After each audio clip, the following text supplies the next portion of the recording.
کر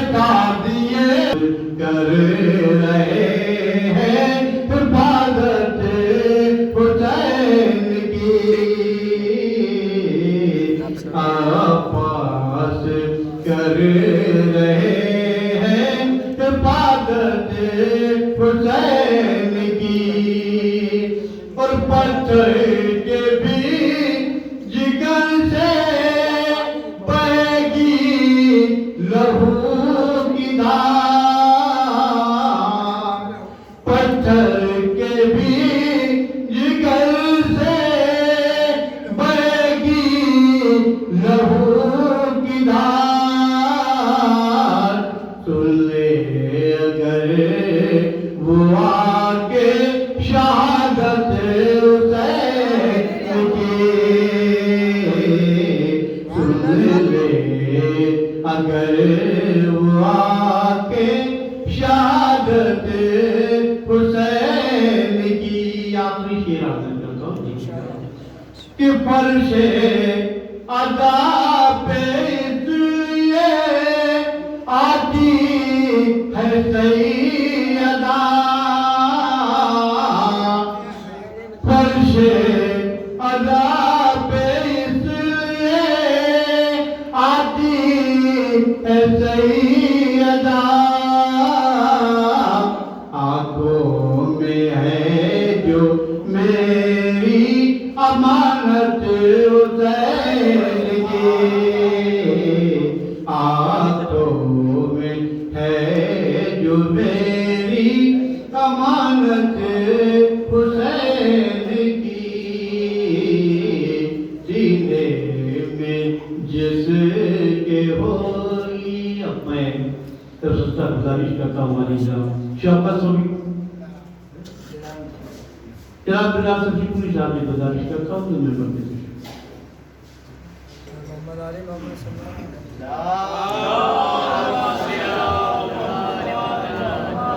صلی اللہ علیہ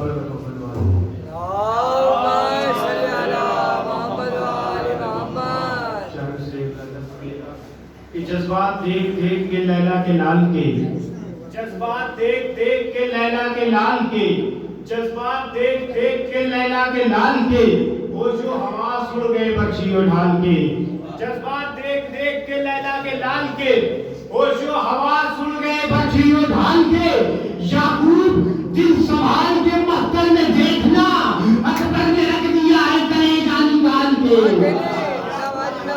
صلی اللہ علیہ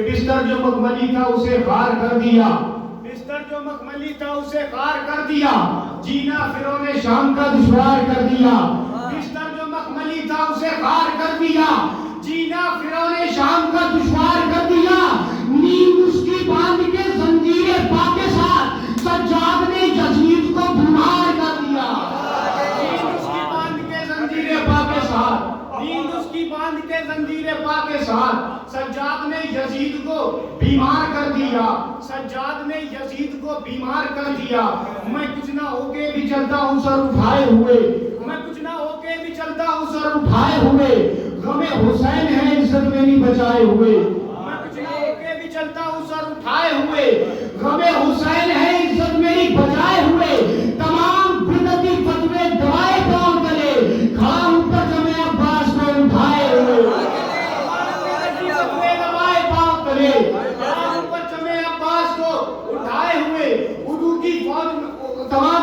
تمام بدعتی فتوے دبائے پاؤں تلے کھڑا اوپر جمع عباس کو اٹھائے ہوئے ستم کے شہر میں جاتا ہے کیسے غم کا جلوس یہ راستے ہمیں زینب کے ہیں سکھائے ہوئے ستم کے شہر میں جاتا ہے کیسے غم کا جلوس یہ راستے ہمیں زینب کے ہیں دکھائے ہوئے میں کچھ نہ ہو کے بھی چلتا ہوں سر اٹھائے ہوئے غم حسین ہے عزت میری بچائے ہوئے تمام بدعتی فتوے دبائے پاؤں تلے کھڑا اوپر جمع عباس کو اٹھائے ہوئے ستم کے شہر میں جاتا ہے کیسے غم کا جلوس یہ راستے ہمیں زینب کے ہیں دکھائے ہوئے تو نئے شباب کی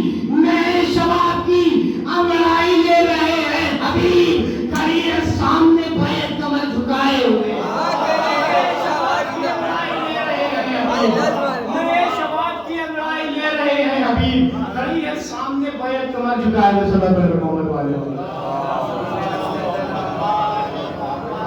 محمد والے بولا دل رباب یہ فوج یزید سے، بولا دل رباب یہ فوج یزید سے، بولا دل رباب یہ فوج یزید سے، کہہ دو یزید نہر سے اب آئے کربلا، بولا دل رباب یہ فوج یزید سے، کہہ دو یزید نہر سے اب آئے کربلا، لشکر میں اب تو اکبر و عباس بھی نہیں، اصغر سے جیت جائیں تو لے جائیں کربلا، لشکر میں اب تو اکبر و عباس بھی نہیں، اصغر سے جیت جائیں تو لے جائیں کربلا، صلی اللہ علیہ وسلم۔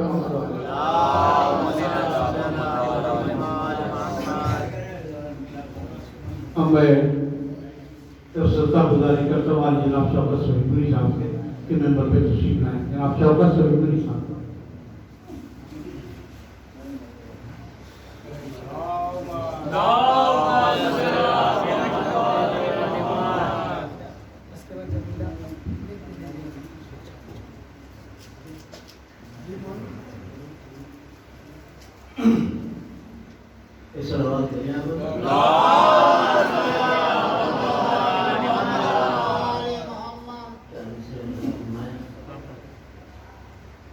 جب سے دیکھا ہے حسین ابن علی کا آئینہ، جب سے دیکھا ہے حسین ابن علی کا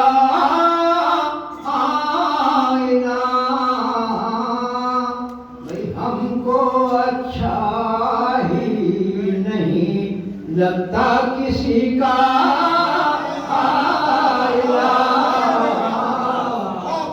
ہم کو اچھا ہی نہیں لگتا کسی کا آئینہ، فرق ہے عباس میں اکبر میں اتنا ہی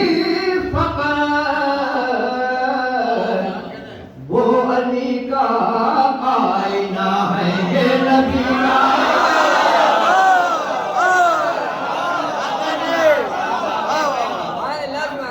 فرق ہے عباس میں اکبر میں اتنا ہی فقر، وہ علی کا آئینہ ہے یہ نبی کا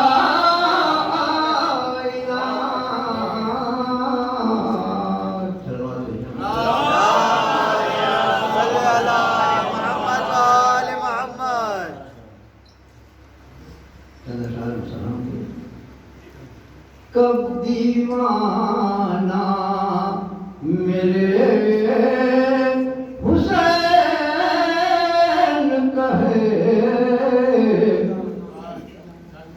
کب دیوانہ میرے حسین کہے، جو ہے دانا میرے حسین کہے، جو ہے دانا میرے حسین کہے، چند اشعار ہیں نیچے تو کرو، جس کا کونین میں نہیں ثانی، فرمائیے گا، جس کا کونین میں نہیں ثانی، وہ گھرانہ میرے حسین کا ہے، وہ گھرانہ میرے حسین کا ہے، پیشے بطور خاص، جس پہ قدرت بھی ناز کرتی ہے، جس پہ قدرت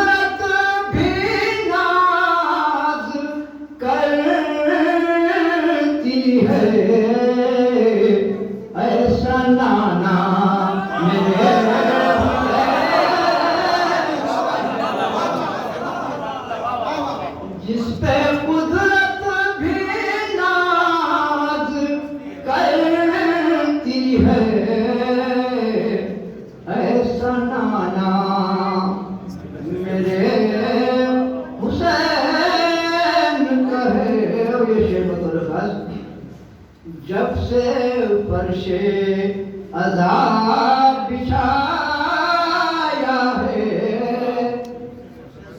جب سے فرش عذاب بچھایا ہے، آنا جانا میرے حسین کا ہے، آنا جانا یہ حقیقت ہے، خلد پر قبضہ،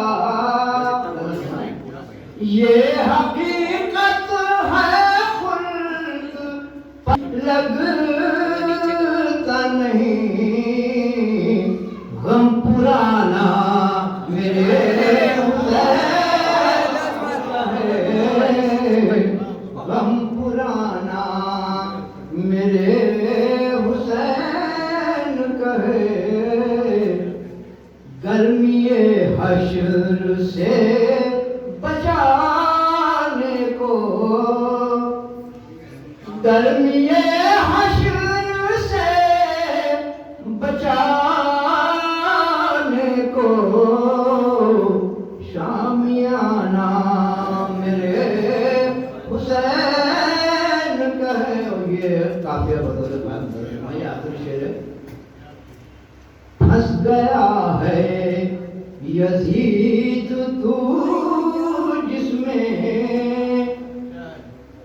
پھنس گیا ہے یزید تو جس میں، تانا بانا میرے حسین،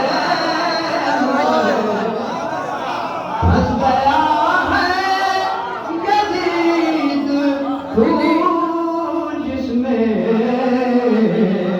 تانا بانا میرے حسین کا ہے،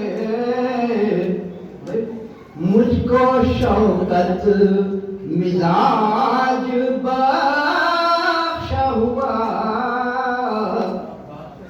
مجھ کو شوکت مزاج بخشا ہوا، شاعرانہ میرے مولانا صاحب میں پسندیدہ گزارش کروں گا کہ لوگ آواز سے کہ وہ مقصود ممبر ہوں، ایک صلوات آواز بلند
لا حول ولا قوة إلا بالله العلي العظيم حسبنا الله ونعم الوكيل نعم المولى ونعم النصير بسم الله الرحمن الرحيم الحمد لله الذي هدانا لهذا وما كنا لنهتدي لولا أن هدانا الله لقد جاءت رسل ربنا بالحق ثم الصلاة والسلام وتحية والإكرام على النبي الأمي المكي المدني القرشي الهاشمي الأبتحي سيدنا نبينا شفيع المذنبين مولانا مولى الثقلين جد الحسن والحسين الرسول الأمجد والمحمود الأحمد أبي القاسم محمد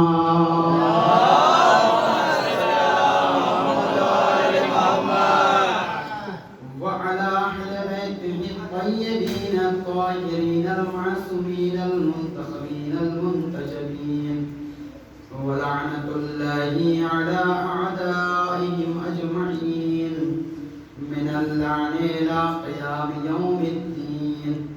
الحمد لله الذي لم يتخذ ولدا ولم يكن له شريك في الملك ولم يكن له ولي من الذل وكبره تكبيرا.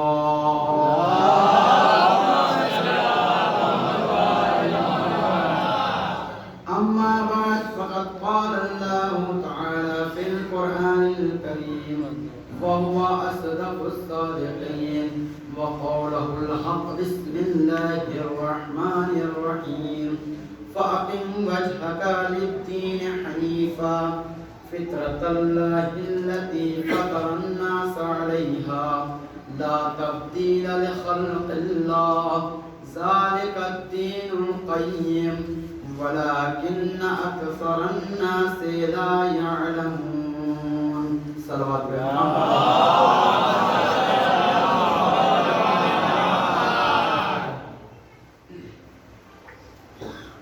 معزز سامعین کرام، عزاداران مظلوم کربلا،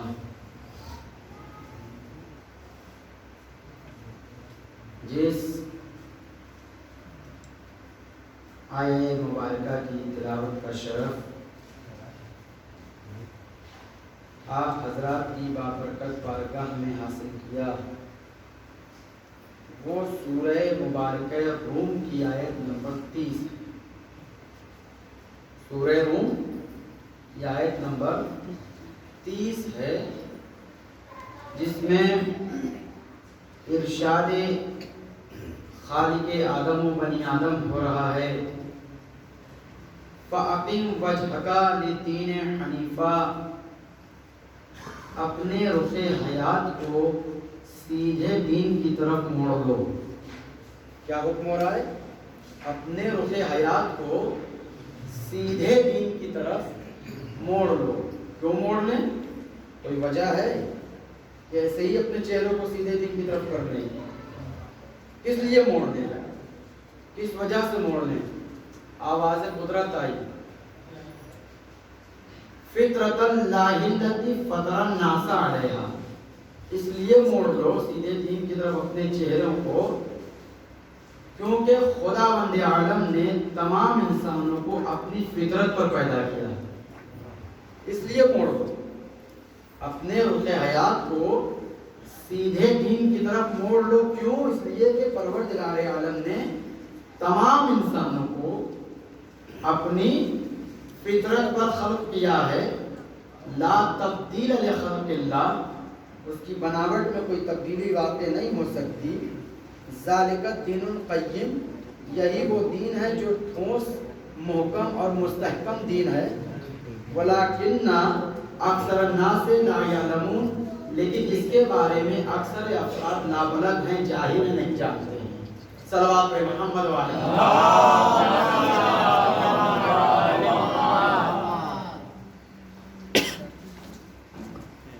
ارباب ارضا، یہ دین، یہ اسلام پروردگار عالم نے ایسے نہیں بھیج دیا.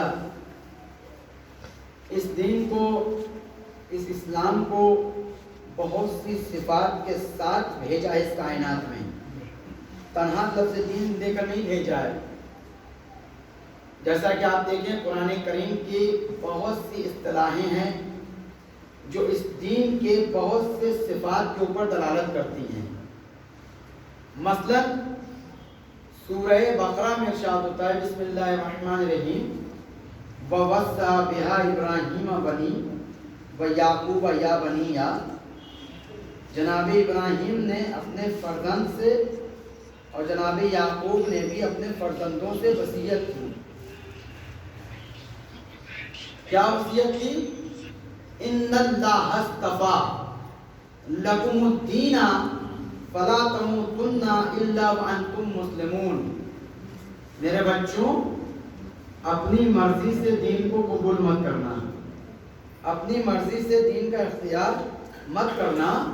فلا تموتن الا وانتم مسلمون. پروردگار عالم نے تمہارے لیے اسلام کو چن لیا ہے.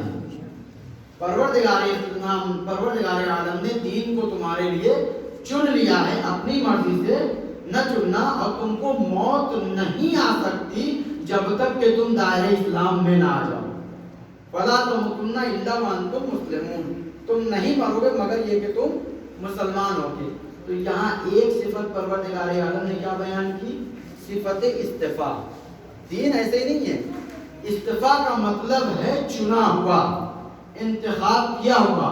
اور یہی وجہ ہے کہ دین استفاء کو محمد مصطفیٰ کے ہمراہ بھیجا. دین استفاء کو محمد مصطفیٰ کے ہمراہ بھیجا، یعنی ایک چنے ہوئے دین کو چنے ہوئے پیغمبر کے ہمراہ بھیجا. ایک چنے ہوئے دین کو چنے ہوئے حبیب کبریا کے ہمراہ بھیجا. تو یہ تو سورہ بقرہ میں ارشاد ہو رہا ہے. آئیے دیکھیے سورہ نور میں ارشاد ہو رہا ہے. بسم اللہ الرحمن الرحیم. وَلَا يُمَكِّنَنَّ لَهُمْ دِينَهُمْ الَّذِي ارْتَضَىٰ لَهُمْ. پروردگار عالم نے یہاں پر دین کی ایک صفت اور بیان کی کہ کیا یہ دین دین ارتضاء ہے. ارتضاء کا مطلب کیا ہوگا؟ اس کے بھی معنی ہے چنے ہوئے کے. یعنی یہ دین دین مصطفیٰ بھی ہے اور یہ دین دین مرتضیٰ بھی ہے. یہ دین دین ارتضاء بھی ہے، یعنی دین مرتضیٰ بھی ہے. اس کے بعد ارشاد ہو رہا ہے بسم اللہ الرحمن الرحیم. الذی ارسل رسولہ بالہدی ودین الحق لیظہرہ علی الدین کلہ ولو کرہ المشرکون. کوئی فرق نہیں پڑتا پیغمبر چاہے مشرکین ناراضگی کیوں نہ ہو جائے، ہم نے اس دین کو حق کے ساتھ بھیجا ہے. اس میں ذرہ برابر باطل نہیں ملے گا، ذرہ برابر اس میں باطل نہیں ملے گا. ہم نے اس دین کو حق کے ساتھ بھیجا ہے. تو دین کی ایک صفت کیا ہو گئی؟ استفاء، یعنی چنا ہوا. دین کی ایک صفت ارتضاء ہے، یعنی یہ بھی چنا ہوا راضی پر رضا رہنے والا جس کو مرتضیٰ کے ہمراہ بھیجا. اور دین کی ایک صفت حق ہے. اس کے بعد اسی سورہ روم کی آیت نمبر 30 میں پروردگار عالم نے دو لفظ بیان کیا ہے. ایک دین حنیف کہا اور ایک دین قیم کہا. دونوں کا مطلب کیا ہے؟ پروردگار دین تو تیرے پاس سے ایک ہی آیا ہے، پھر دین حنیف کیوں کہا، دین قیم کیوں کہا؟ کہا دین حنیف کا مطلب یہ ہے اس کا راستہ اہدنا صراط مستقیم پر ہے. اس میں ٹیڑھاپن نہیں ہے، اس میں کجی نہیں ہے، یہ ادھر ادھر نہیں جا سکتا، یہ سیدھا بارگاہ خداوندی میں جائے گا. اس لیے اس کو حنیف کہا ہے. پھر اس کو قیم کیوں کہا؟ اس لیے کہا کہ بہت سے ادیان ایسے ہیں جو کھوکھلے ہیں، بہت سے ادیان ایسے ہیں جو کمزور ہیں. ہم نے جو دین بھیجا ہے وہ ٹھوس اور مضبوط بھیجا ہے. تو ایک صفت حنیف ہو گئی، ایک صفت قیم ہو گئی، ایک صفت حق ہو گئی، ایک صفت استفاء ہو گئی، ایک صفت ارتضاء ہو گئی. آئیے دیکھیے سورہ نحل میں ارشاد ہو رہا ہے بسم اللہ الرحمن الرحیم. الا للہ دین الخالص. اللہ کے دین میں ملاوٹ نہیں ہے، خالص دین ہے. اس کے بعد ارشاد ہو رہا ہے کہ لہو دین الواسع. اللہ کا دین واسع دین ہے. دستے ادب جوڑ کے بارگاہ خداوندی میں عرض کریں گے اے پروردگار یہ تو نے اپنے دین کو اتنے صفات کے ساتھ کیوں بھیجا؟ کہہ دیتا اسلام بھیج رہا ہوں، کہہ دیتا مذہب بھیج رہا ہوں، کہہ دیتا دین بھیج رہا ہوں. یہ جو کہا دین حنیف بھیج رہا ہوں، یہ جو کہا دین قیم بھیج رہا ہوں، یہ جو کہا دین استفاء بھیج رہا ہوں، یہ جو کہا دین ارتضاء بھیج رہا ہوں، یہ جو کہا دین حق بھیج رہا ہوں، یہ جو کہا کہ میں دین خالص بھیج رہا ہوں، یہ جو کہا میں دین واقعی بھیج رہا ہوں. اتنے صفات کے ساتھ پروردگار تو نے اسلام کو بھیجا، تو نے دین کو بھیجا. یہ تنہا تو نہیں بھیج دیا، صفات کے ساتھ بھی بھیجا. کہا تجھے نہیں معلوم نادان، جا کے سورہ کافرون میں پڑھ لے. اس میں ارشاد ہو رہا ہے لکم دینکم ولی دین. ہم نے کافروں سے پہلے کہہ دیا ہے تم تمہارے دین پر رہو، ہم ہمارے دین پر رہتے ہیں. اس کا مطلب یہ ہے آج کی اس پرتشدد ماحول میں اگر کوئی اپنے آپ کو زیادہ دیندار ہونے کا دعویٰ کرے تو یہ دیکھنا کہ اس سے پوچھ لینا اس میں یہ صفات پائی جاتی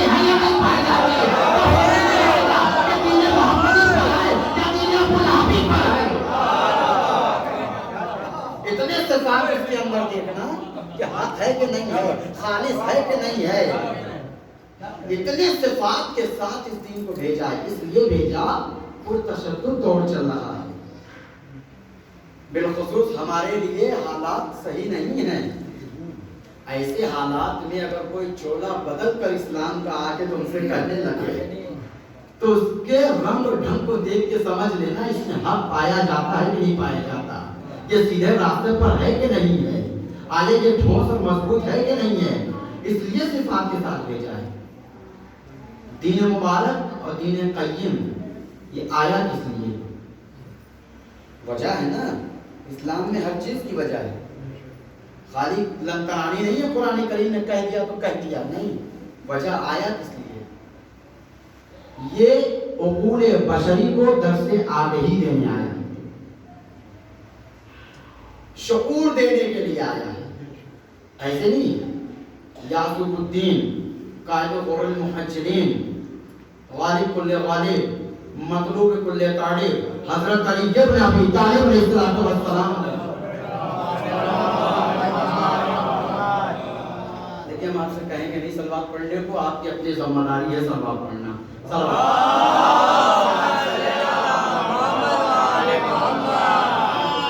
ائمہ کا نام آ جائے وہاں ضروری ہے سلوات، جہاں حضرت محمد مصطفیٰ صلی اللہ علیہ وسلم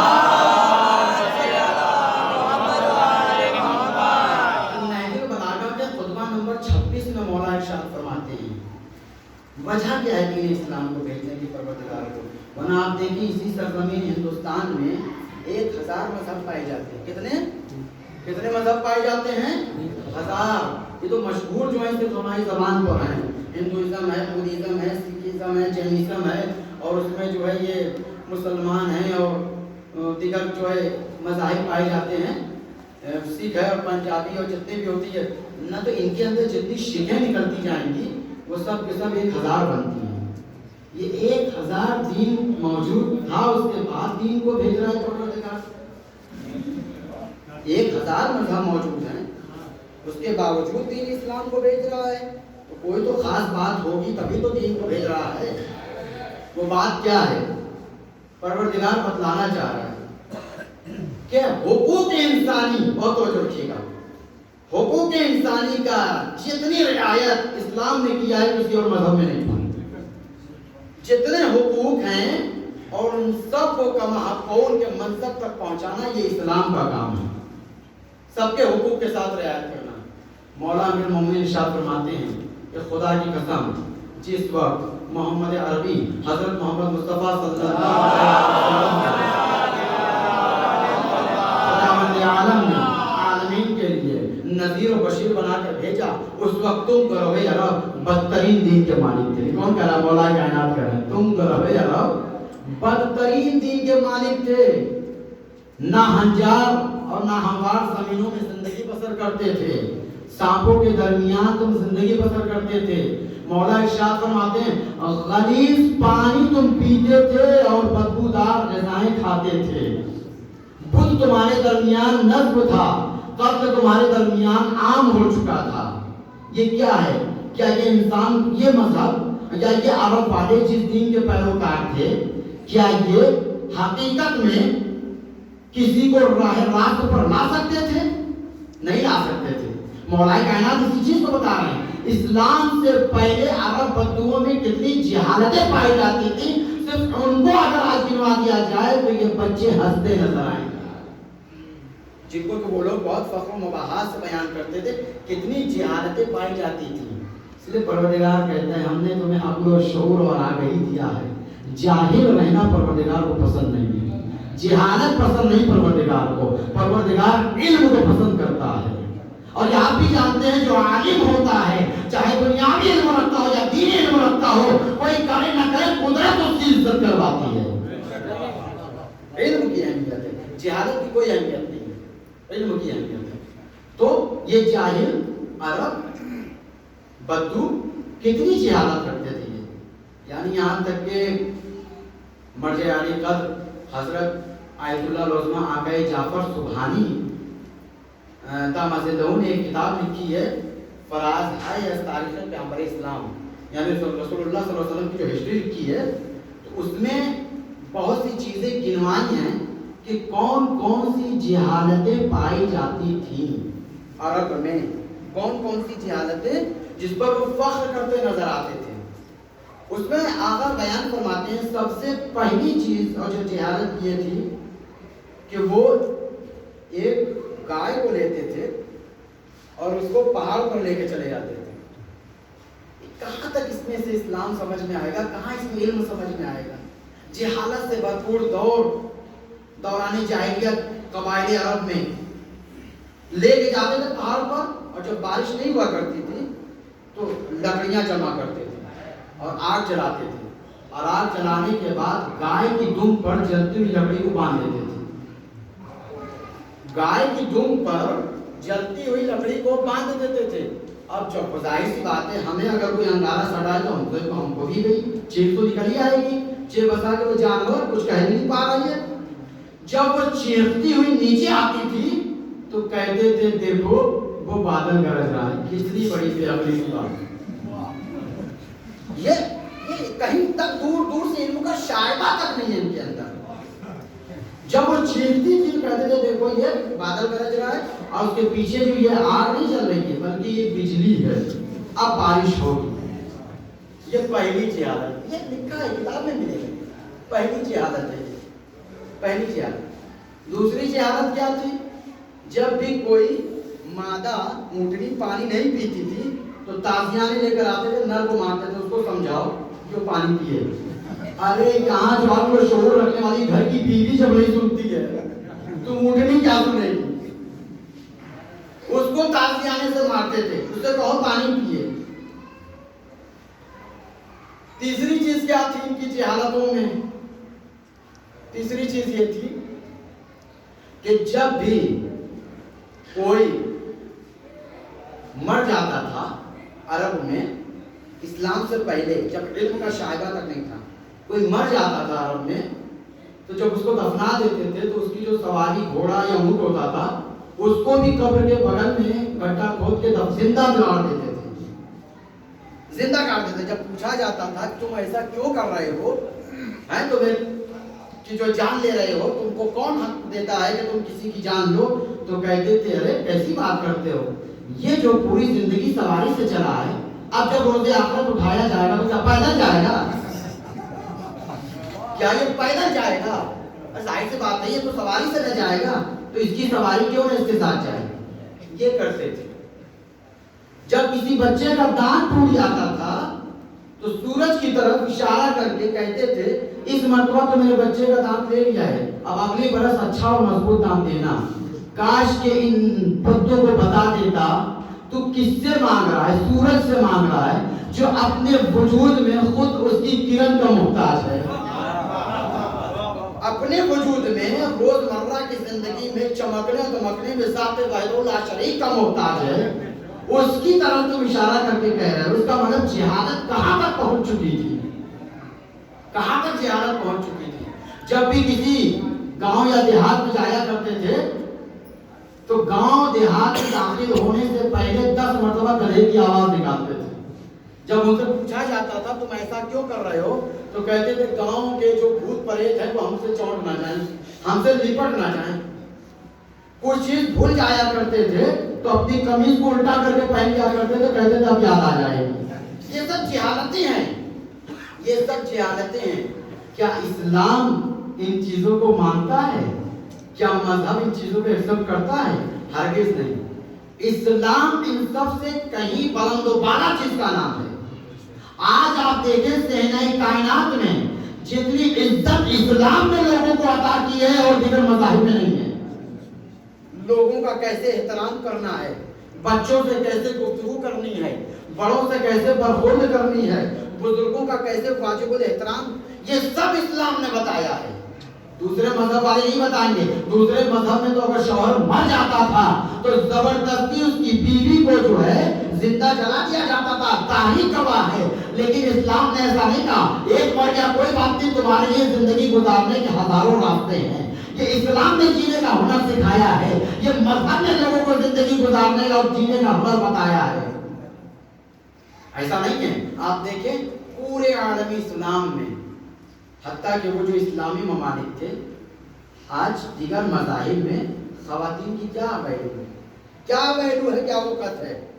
کہیں پر جنسی استحصال کا ذریعہ قرار دیا جاتا تھا، کہیں پر صرف ان سے روزی روٹی کمائی جاتی تھی، کہیں پر صرف انہیں بچہ پیدا کرنے کا وسیلہ قرار دیا جاتا تھا۔ کیا وہ عزت دیگر مذاہب نے دی ہے عورتوں کو؟ جس اسلام نے عطا کیا، بہت سمجھ رکھیے گا، کیا عورتوں کو وہ عزت، کیا بیٹیوں کی وہ وقت جو اسلام نے بتائی ہے اور دیگر مذاہب میں ہے؟ نہیں ہے۔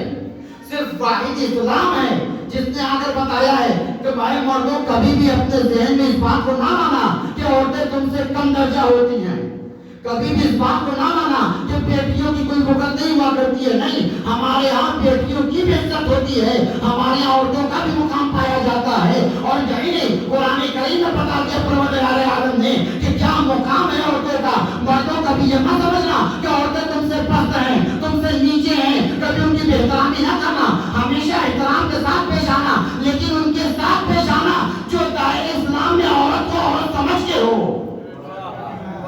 عورت کو عورت کے فرائض سمجھ کے اگر دائرہ اسلام میں زندگی بتا رہی ہے تو اس کی عزت کرنا۔ اور یہی قرآن نے بتایا ہے، لوگ دنیا والے عورتوں کو بے احترامی سے دیکھتے جا رہے ہیں، لیکن واحد اسلام ہے جس نے عزت کر کے بتایا ہے اور آواز دی ہے، ہننا لباس لکم وانتم لباس لہن۔ اے مردوں تم عورتوں کے لیے لباس ہو، اے عورتوں تم مردوں کے لیے لباس ہو۔ یہ اسلام بتا رہا ہے، اسلام نے سمجھایا ہے، یہ مذہب نے بتایا ہے کہ عورتوں کی کیا وقت ہوتی ہے۔ دیکھو دوران عرب جاہلیت میں آپ دیکھیں، جہاں اور چیزیں وہاں مذموم تھی، وہاں سب سے بڑی صلوات پڑھیں محمد والے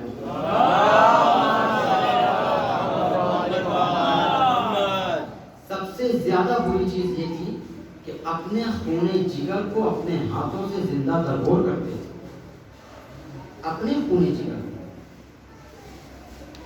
جبکہ اگر انسان سمجھ لے کہ بیٹی کس عظیم رحمت کا نام ہے تو کبھی بھی اپنی بیٹیوں کے ساتھ وہ بخل کرتا نہ نظر آئے۔ اگر انسان سمجھ لے کہ کیا وقت دیا ہے قدرت نے بیٹیوں کو، کیا فضیلت عطا کی ہے بیٹیوں کو، مذہب نے، اسلام نے بیٹیوں کو کس مقام پر لا کر رکھا ہے، بس انسان سمجھ جائے اس کو، ورنہ تو دوران عرب جاہلیت میں کسی نے نہیں سمجھا۔ وہ لوگ اتنی جہالتیں پال کے بیٹھے تھے، لیکن سمجھ میں آئی تو کیا آیا کہ بیٹی کو زندہ درگور کرنے سے ان کی عزت دوبارہ ہو جائے گی۔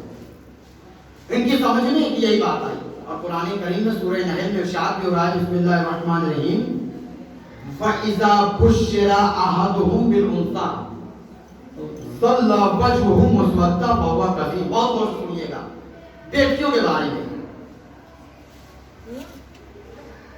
پروردگار عالم نے ارشاد فرمایا سورہ نحل میں کہ وَإِذَا بُشِّرَ أَحَدُهُم بِالْأُنثَىٰ، ہم جب انہیں بیٹی پیدا ہونے کی بشارت دیتے تھے تو ان کے چہرے غصے سے کالے ہو جاتے تھے۔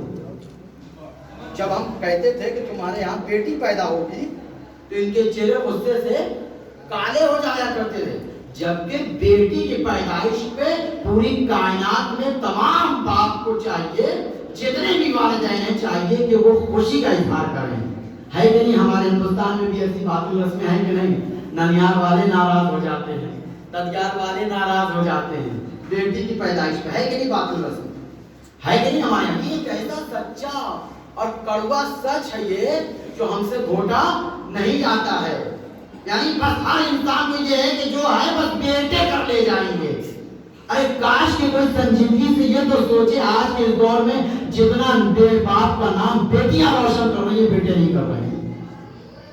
علمی میدان کے حوالے سے دیکھیے، ہنر کے حوالے سے دیکھیے، اسلام نے بیٹیوں کو کیا وقت دی ہے۔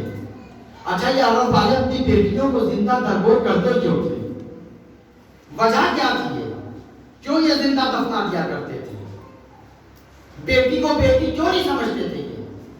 ہوا یہ کہ دو بڑے قبیلے تھے، ایک قبیلے کا نام تھا نعمان بن منذر، قبیلے بنی منذر، اور ایک قبیلے کا نام تھا قبیلے بنی تمیم۔